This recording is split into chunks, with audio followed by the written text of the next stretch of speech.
રહ્યા છો Vadodara 24 hours news. હવે જોઈએ અગત્યના સમાચાર। રાજ્યના ગૃહમંત્રી હર્ષભાઈ સંઘવી સમાભરવાડ પાસે વિશ્વામિત્રી નદીમાં ચાલતી કામગીરીની સમીક્ષા કરી। રાજ્યના ગૃહમંત્રી હર્ષભાઈ સંઘવીનું આજે સવારે રેલમાર્ગે વડોદરામાં આગમન થયું છે। તે બાદ તેઓ સમાભરવાડ પાસે વિશ્વામિત્રી નદીમાં ચાલતી કામગીરીની સમીક્ષા કરવા પહોંચ્યા છે। આજે સવારે રેલવે સ્ટેશન પર વિધાનસભાના દંડક અને રાવપુરાના ધારાસભ્ય બાળુ શુક્લ, ધારાસભ્ય કે રોકડિયા તથા પાલિકા કમિશનર, પોલીસ કમિશનર અને જિલ્લા કલેક્ટર દ્વારા તેમનું સ્વાગત કરવામાં આવ્યું હતું। વિશ્વામિત્રી પ્રોજેક્ટની કામગીરીની સમીક્ષા કરવા પહોંચેલા ગૃહમંત્રી હર્ષભાઈ સંઘવીને પાલિકા કમિશનર અરુણ મહેશ બાબુએ વિગતવાર માહિતી મેપ સાથે સમજાવી હતી। આ તકે મેયર, સ્ટેન્ડિંગ ચેરમેન સહિતના પાલિકાના પદાધિકારીઓ હાજર રહ્યા છે।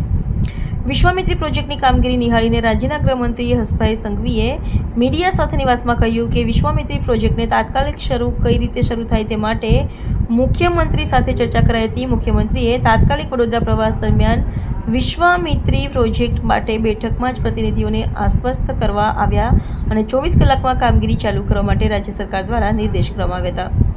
જે પ્રકારે લોકોને સરકારે પાલિકાએ વચન આપ્યું હતું, આવનારા વરસાદ સિઝન પહેલા પાલિકાના વિસ્તારમાં વિશ્વામિત્રી નદીની જે કોઈ કામગીરી છે તે ચાલુ વર્ષે પૂર્ણ કરવામાં આવશે। હું આજે પ્રોજેક્ટના રિવ્યૂ માટે આવ્યો છું। હમણાં સાઇટ વિઝિટ કરી છે, ત્યારબાદ પ્રેઝન્ટેશન થશે। 24 કિલોમીટરના વિસ્તારમાં કામ કરવાનું છે। હું વડોદરા પાલિકાની ટીમને અભિનંદન આપું છું। 100 દિવસમાં પ્રોજેક્ટ પૂર્ણ કરવાનું વિચાર્યું છે, તે માટે અલગ અલગ બેઠકોથી પ્લાનિંગ કરીને કામ શરૂ કરી દીધું હતું। ગત વર્ષે વડોદરા શહેરમાં ભારે વરસાદના કારણે પૂરની પરિસ્થિતિનો વડોદરાના નાગરિકોએ સામનો કર્યો। શહેરના ચૂંટાયેલા પ્રતિનિધિઓએ અને અમે સૌએ વિશ્વામિત્રી નદીનું પ્રોજેક્ટને તાત્કાલિક કઈ રીતે શરૂ કરાય તે માટે મુખ્યમંત્રી જોડે ચર્ચા કરવામાં આવી। આદરણીય મુખ્યમંત્રી શ્રી ભૂપેન્દ્રભાઈ પટેલે તેમના વડોદરા પ્રવાસ દરમિયાન તાત્કાલિક ચાલુ બેઠકે જ આ રિસેક્શનિંગ, ડ્રેજિંગ, મોડિફિકેશનની કામગીરી માટે બેઠકમાં જ ચૂંટાયેલા સૌ પ્રતિનિધિઓને આશ્વસ્ત કરવામાં આવ્યા અને માત્ર 24 કલાકમાં આ બાબતે કામગીરી ચાલુ કરવા માટે લેખિતમાં રાજ્ય સરકાર દ્વારા નિર્દેશ આપવામાં આવ્યો।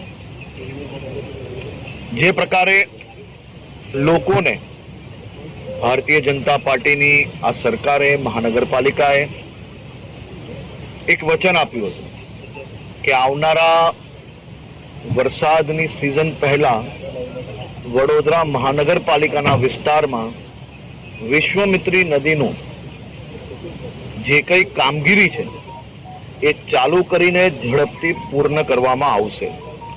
હું આજે વિશ્વામિત્રી નદીના પ્રોજેક્ટના રિવ્યૂ માટે આવ્યો છું। હમણાં સાઇટ વિઝિટ કરી છે, આના પછી આની એક ડિટેલ પ્રેઝન્ટેશન જોડે બેઠક છે। કુલ મળીને 24 કિલોમીટરના પટમાં જે રિસેક્શનિંગનું કામ છે, ડ્રેજિંગનું કામ છે, મોડિફિકેશનનું કામગીરી છે, 15 લાખ ક્યુબિક મીટરની જે વાત હતી,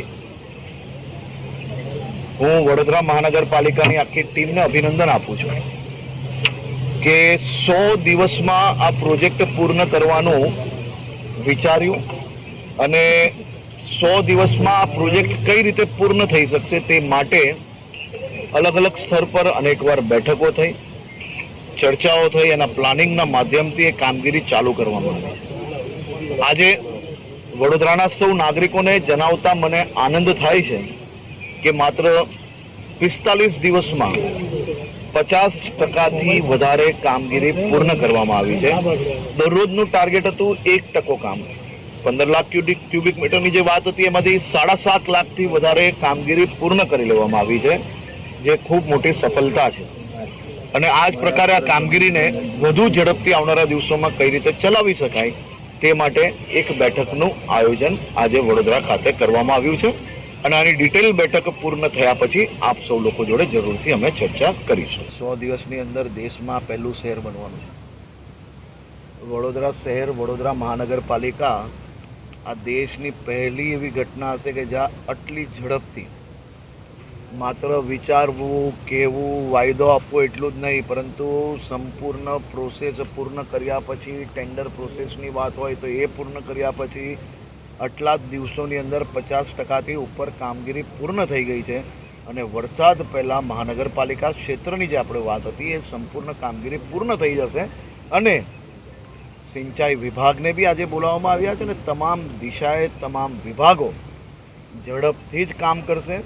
અને આ કામગીરી આવનારા વર્ષ સુધી વડોદરા શહેરના સૌ નાગરિકો માટે ખૂબ જ ઉપયોગી બનવા જઈ રહી છે.